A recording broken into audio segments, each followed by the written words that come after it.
nos vamos a un lugar maravilloso, nos vamos a ir al país vecino, nos vamos a descubrir un sitio de playas increíbles, pero también a un lugar de grandes patrimonios culturales, arquitectónicos y también gastronómicos. ¿Por qué no? Nos vamos a Cascais.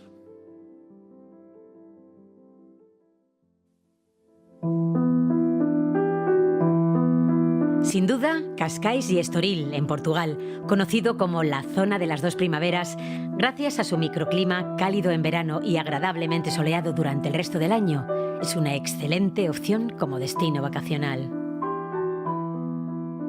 Se caracteriza por una amplia y diversa oferta turística marcada por acogedoras playas y recónditas calas que configuran la línea de su extenso litoral. Esta preciosa población costera, de gran tradición pesquera, fue escogida en el siglo XIX como destino vacacional por la familia real portuguesa, que estableció aquí su residencia de verano, atraída por su entorno natural, su clima templado y la excelente calidad de sus aguas marinas y termales.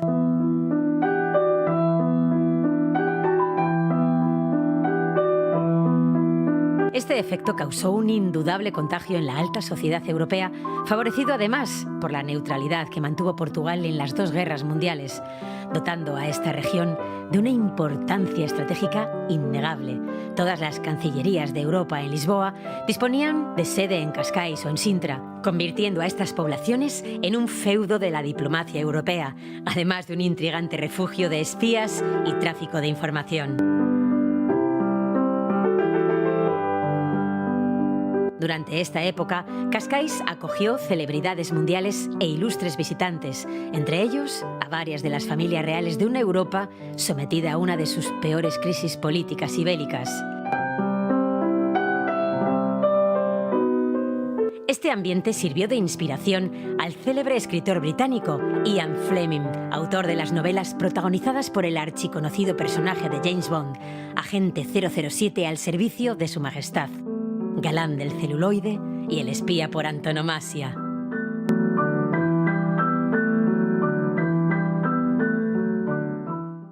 Qué bonito, la verdad es que es uno de esos lugares emblemáticos del país vecino.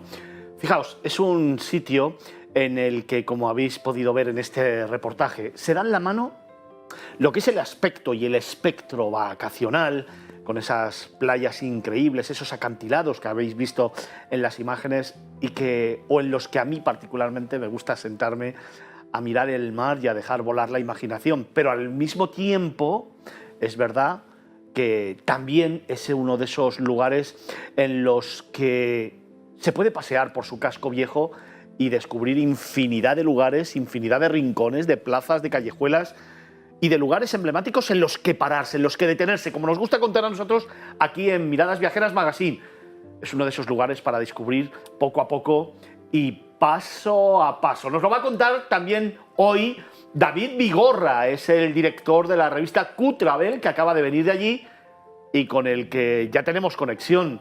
David, ¿cómo estás? Fernando, muy bien.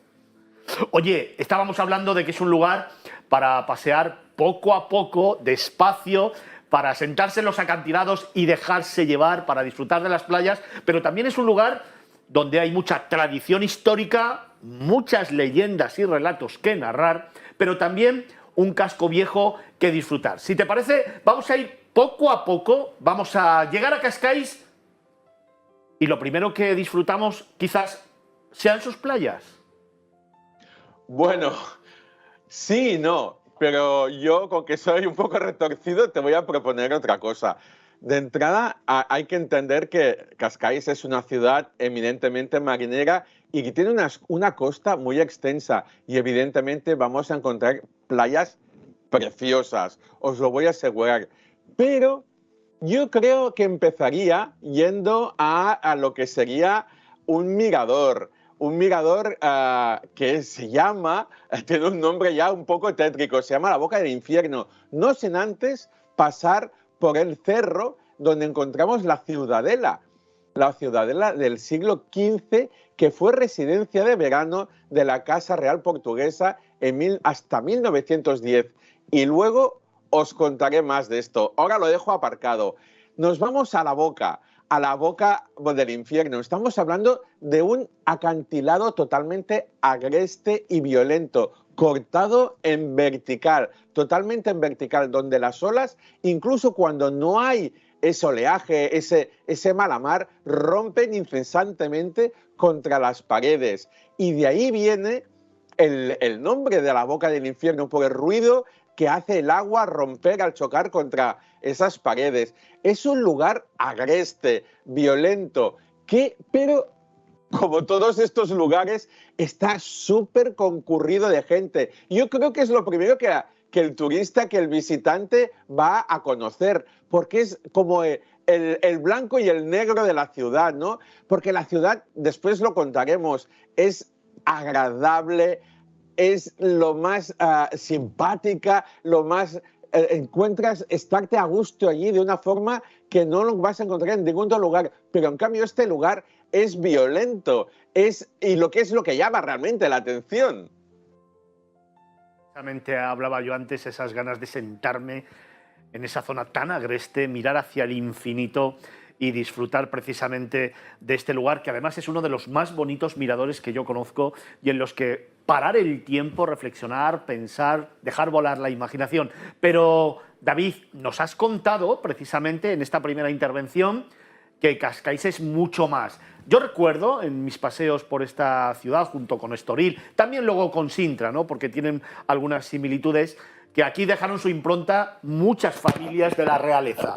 Me gustaría, David, en un momento determinado que me cuentes si todas esas casas modernistas que hay en Cascais se pueden visitar y se pueden recorrer. Así es. Mira, yo os recomiendo el ejemplo perfecto, porque lo podéis ver por fuera y por dentro. Estamos hablando del Palacio de los Condes de Castro de Guimarães. Es ahora un museo que es un edificio que ya su exterior es de extraordinaria belleza. Está localizado en una pequeña ensenada en el mar. El agua siempre está chocando contra las paredes del cimiento de este palacio, porque es un palacio imponente, os lo puedo asegurar. Y esto ya es una belleza extraordinaria, que todo el mundo que lo visita queda hipnotizado, pero es que su exterior es el exterior típico portugués. Está decorado con azulejos, esos azulejos blancos y azules que podemos encontrar en las fachadas, con un estanque precioso que encontramos que preside la entrada.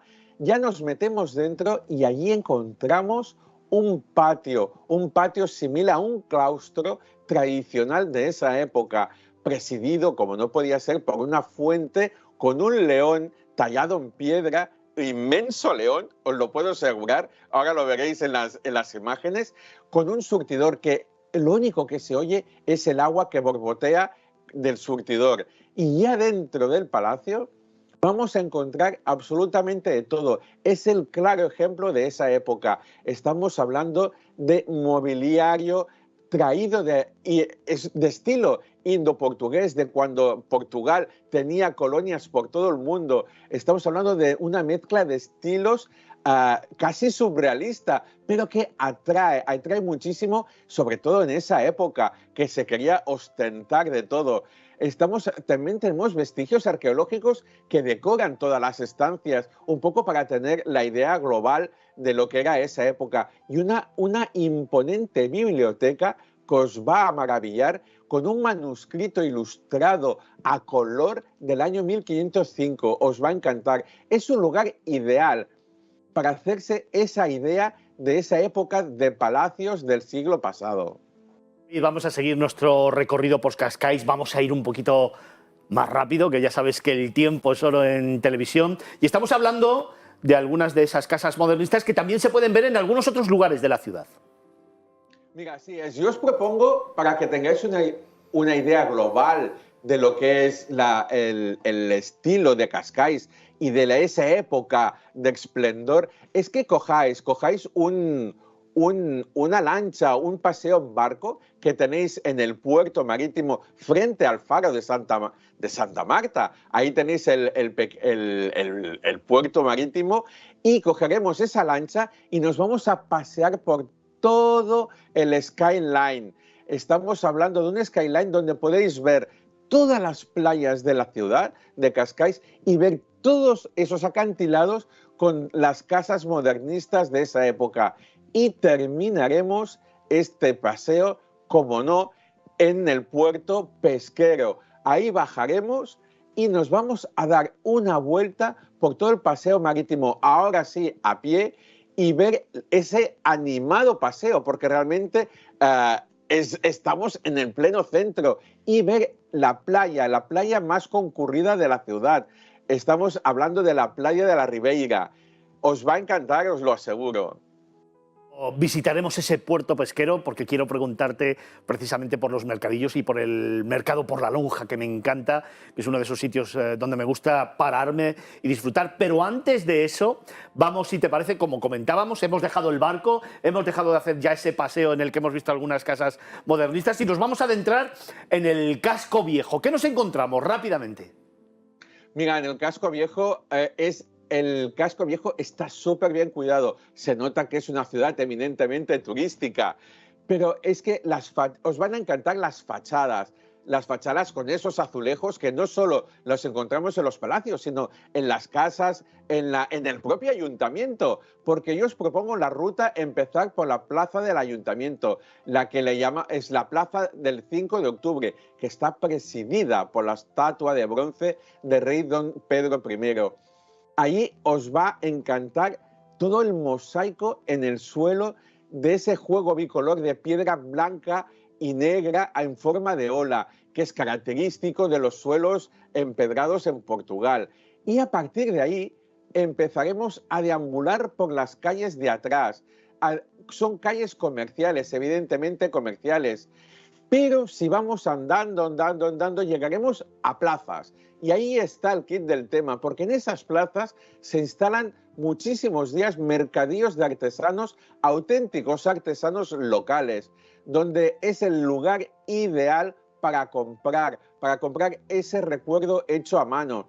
Aquí podréis ver los típicos paños y bolsas portuguesas bordadas de esa forma tan característica y tradicional.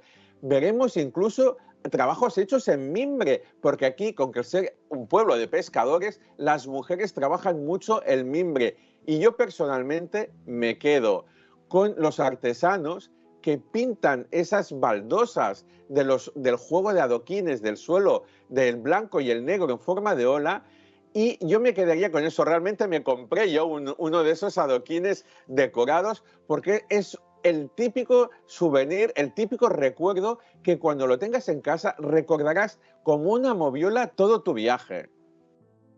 Ir terminando este primer recorrido por Cascais, ya lo traeremos también en alguna otra ocasión aquí a Miradas Viajeras Magazine, a Movistar Plus, pero no quiero marcharme de la ciudad sin hacerte dos preguntas muy rápidas. Una, hemos hablado de los mercadillos y, por supuesto, evidentemente, volvemos, como decía antes, al puerto pesquero a descubrir ese gran mercado. Y luego me gustaría hablarte de tres sitios importantes que tengo en la memoria de Cascais para que me des tu opinión. Vamos primero a esa lonja, vamos a ese puerto pesquero. Mira, con que ya hemos hablado, Cascais es una ciudad turística, pero es que es pesquera. Entonces tenemos un mercado, el de la vila de Cascais, que es inmenso, es grandioso por lo que es en la ciudad en sí de pequeña. Estamos hablando de docenas de puestos de fruta, de hortalizas del lugar, fruta exótica traída de Brasil, de Sudamérica en general y sobre todo una gran lonja con puestos de pescado. Estamos hablando que aquí el pescado y el marisco es de lo más apreciado en Portugal. Es un marisco que viene de las frías aguas atlánticas y todos sabemos que ese frío del agua da un sabor muy peculiar e intenso a ese marisco. Pero es que ahora viene lo bueno. Mi propuesta gastronómica del destino es disfrutarlo en este mercado. Estamos hablando que el propio mercado tiene sus propios viveros, donde puedes tú escoger uno a uno, decir, ponme este bogavante, ponme esta cigala, y te lo vas a comer aquí, en forma de picnic, en mesas sentados. ¿Os imagináis coger esas gambas rojas, escogerla tú mismo, que aún están vivas, esos percebes, esos caracoles de mar llegados de las rocas, de esas rocas que hemos hablado antes de la boca del diablo, o el famoso buey de mar fresco, preparado al estilo portugués, que se hace con huevo duro, con cebolleta, con limón, mostaza y brandy. Más fresco, más barato, sobre todo, y original es imposible. David, para terminar, te decía antes que quería nombrarte 3 lugares porque entre Cascais y Estoril hay que contarle a todos nuestros telespectadores que tan solo hay una calle, simplemente una calle, distancia a Cascais de Estoril. Ahí a mí me gustaría fijarme, por ejemplo, en 3 recuerdos, ¿no? Me gustaría en el casino de Estoril, me gustaría ir también al Hotel Palacio, otro de los emblemáticos, y a las pastelerías Garret. Son 3 lugares emblemáticos que además, para el que no lo sepa, para el que descubra por primera vez este lugar, tienen mucho que ver con James Bond. Así es, así es. Aquí tenemos una mezcla de todo, una mezcla de espionaje, una mezcla de aristocracia. Mira, empezamos por el casino, el famoso casino de Estoril, que mucha gente lo confunde el casino de Cascais, pero realmente estamos en Estoril. Lo que tú has dicho, solo hay que cruzar una calle. Pues el famoso casino, el casino de Estoril, era muy frecuentado por toda la aristocracia europea que estaba exiliada aquí. Aristocracia y realeza. No olvidemos que don Juan, el padre del actual rey emérito de España, don Juan Carlos, que curiosamente también ahora está en exilio forzoso, jugaban aquí cada noche sus fortunas y quien no las jugaba, porque ya las había perdido, jugaba con la influencia y la información. Estamos hablando de entre la Primera y la Segunda Guerra Mundial. Para poner un contexto, el Palacio, el Hotel Palacio, que aún sigue en funcionamiento, era la base de operaciones de los aliados. Pero es que además, el Hotel Atlántico, que ahora está desaparecido, allí operaban los nazis. Siempre estamos hablando en un contexto de que Portugal era totalmente un país neutro. Y ahora viene lo bueno. Ian Fleming, el escritor del famoso personaje James Bond, conoció aquí su James Bond real. Estamos hablando de un agente serbio que se llamaba Dusan Popov, que hemos visto ahora en una imagen, en una diapositiva. Pues este agente que inspiró a Ian Fleming, porque Ian Fleming era periodista, era escritor y medio empleado de los servicios de inteligencia británico. Así que allí, como se dice vulgarmente, se cocían habas. En el hotel Palacio encontramos un pasillo, una galería larguísima con las fotografías de todos estos personajes famosos de realeza y no realeza que han pasado por aquí. Y ahora nos vamos a la pastelería Garret, que tú me digas, que la gente nos va a decir, ¿y qué tiene que ver con todo esto? En la pastelería Garret era el salón de té de la época. Aquí venían los espías.